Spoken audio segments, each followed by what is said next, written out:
1999 मसीह ओडिशार महाबात्या होता जो 10,000 लोक जीवन जाता 2021 पुणी एक बात्या होती यस जो केवल 2 जनकर डेथ होती तो ये चमत्कार है किपर आशार कहीं बारंबार बात्या हो बात्यार सामना कर ओडिशा किपर सक्षम होती कि पूर्व चलन चलिया बात्या जहाँ को साइक्लोन कहुए इंग्लीश कौन किपर सृष्टि हुए पृथ्वीर मध्यभाग में विषुवरेखा अच्छी और विषुवरेखार 23 डिग्री ऊपर को कर्क रेखा और 23 डिग्री तल को मकर रेखा अच्छी और ए एरिया को क्रांतीय मंडल बा ट्रॉपिकल जोन कहुए एठू जो बात्या सृष्टि है साइक्लोन सृष्टि है ताको ट्रॉपिकल साइक्लोन कहुए और यही ट्रॉपिकल जोन रे भारत मध्य अच्छी क्रांतीय मंडल सूर्यंकर प्रखर किरण पड़े जितेबाला समुद्र पानी उपर सूर्य किरण पड़े पानी गरम हो जाए और समुद्र पृष्ठ वायु मध्य गरम हो जाए वायु जितेबाला गरम हो जाए वायु हल्का हो जाए से ऊपर को उठी जाए वायु समुद्र पृष्ठ ऊपर को उठिगला से जगह खाली हो जाए जहाँ लो प्रेशर बा लघुचाप कहुए पवन एक गुण यह जे से हाई प्रेशर रु लो प्रेशर को प्रभावित हुए बंगोपसागर में जितेबाला लो प्रेशर सृष्टि हुए बंगोपसागर चारिपटे थिबा स्थल भाग में पवन अधिक गरम न थाए जहाँद्वारा सेठारे हाई प्रेशर थाए और से पवन बंगोपसागर आड़ को माड़ी आसती जेहेतु पृथ्वी गोल लगातार घुरुची तेणु पवन सीधा प्रभावित न होई टिके बंकई प्रभावित हुए आंटी क्लॉकवाइज बा घड़ीर विपरीत दिगरे किंतु बंगोपसागर पृष्ठ को आसला से पवन भी गरम हो जाए और गरम हो ऊपर को उठी जाती तो पुणी स्थल भाग पवन प्रभावित हो जलभाग को आसे और से पवन पुणी गरम हो जाए और से ऊपर को उठी जाए तो एमती लगातार हुए गोटे साइकेल सृष्टि हो जाए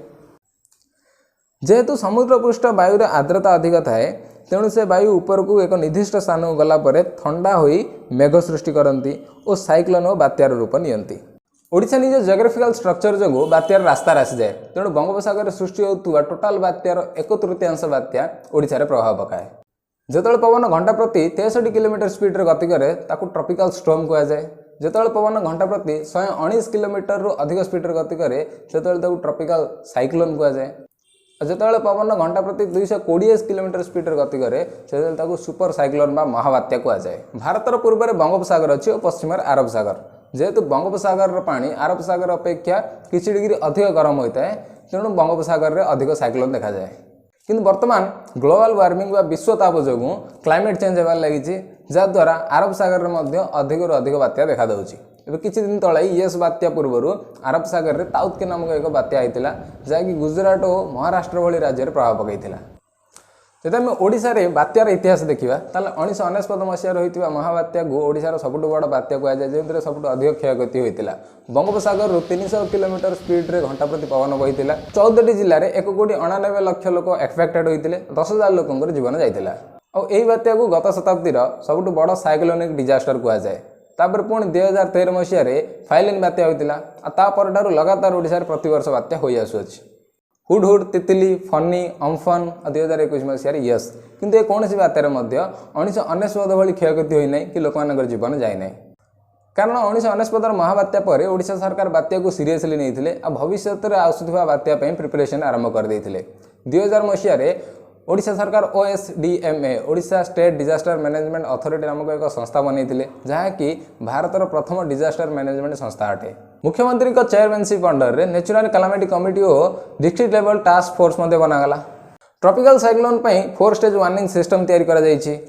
महाबात्या समय ओडिशा केवल 23 टी शेल्टर होम थिला किंतु वर्तमान ओडिशा 870 अधिक साइक्लोनिक शेल्टर होम्स अच्छी 5 unit disaster rapid action force बनाई एमती प्रॉपर टीम प्रिपरेशन और प्लानिंग द्वारा ओडिशा बात्या को सामना कर सक्षम होइछि बर्तमान जितेबाला ओडिशा रे यस बात्या आसला तो मल्टीपल टीम्स जमीक OSDMA ODRF NDRF Odisha police energy department PWD fire personnels ए समस्त टीम एक्शन मोड चली आसिले आ किसी समय मध्य लक्ष लक्ष लोक मानक सुरक्षित स्थान में पहुंचाई दिगला बात्या पर रेस्क्यू एंड रिस्टोरेशन ऑपरेशन है जहाद्वारा किसी समय मध्य रास्ता सफा कर दिगला और एंटायर बालेश्वर जिला को 7 ରୁ 8 घंटे करेन्ट सप्लाई कर दिगला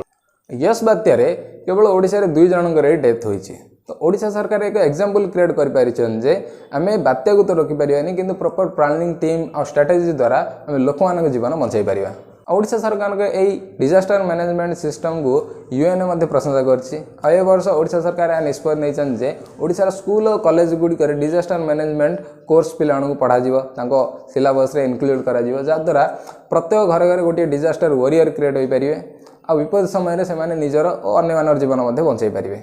जदि ओडिशार ये डिजास्टर मैनेजमेंट मॉडल को भारतर समस्त राज्य एक्सेप्ट करती आ प्रैक्टिस करते ताले भारत में साइक्लोन द्वारा होता इकोनॉमिक लॉस आउ ह्यूमन लॉस को आम रोकीपर।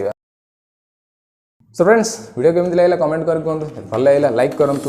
सरकार जो कौन भूल काम करते भूल डिसीजन नहीं आम क्रिटिसाइज करते बट जो से गुड स्टेप्स नियंती आमको आप्रिशिएट करने आवश्यक। तेणु वीडियो को अधिक अधिक शेयर करूँ। एमती इनफॉर्मेटिव वीडियोस देखिए चैनल को सब्सक्राइब करूँ। धन्यवाद।